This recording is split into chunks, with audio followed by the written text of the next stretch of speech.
Operation Sindoor సందర్భంలో జరిగినటువంటి ఉదంతం, ఇది పహల్గామ్ ఇన్సిడెంట్ తర్వాతన ఆపరేషన్ సింధూర్ మనం వాళ్ళని కొట్టేశాం. కానీ ఈ సందర్భంగా ఇప్పుడు న్యాయస్థానంలో ఎన్ఐఏ ప్రవేశపెట్టిన సాక్ష్యమే సంచలనం సృష్టిస్తుంది. గోప్రో వాళ్ళకి సంబంధించినటువంటి యాప్ ద్వారా అక్కడ జరిగిన దాన్ని ఎవరో చూశారు.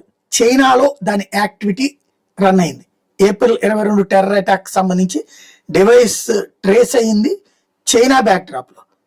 ఈ గోప్రో అనేటటువంటి ద్వారా hero 12 black reportedly activated in డోంగ్రామ్ చైనాలో.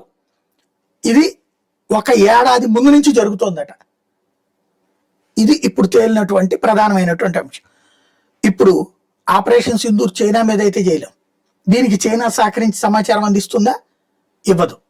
ఇప్పుడు మన ఇక్కడ ఉన్నటువంటి చైనా ప్రేమిక లేదా చైనా భావజాలంతో ఉన్నటువంటి సిపిఎం వాళ్ళు ఏమన్నా నినదిస్తారేమో కనుక్కోవాలి.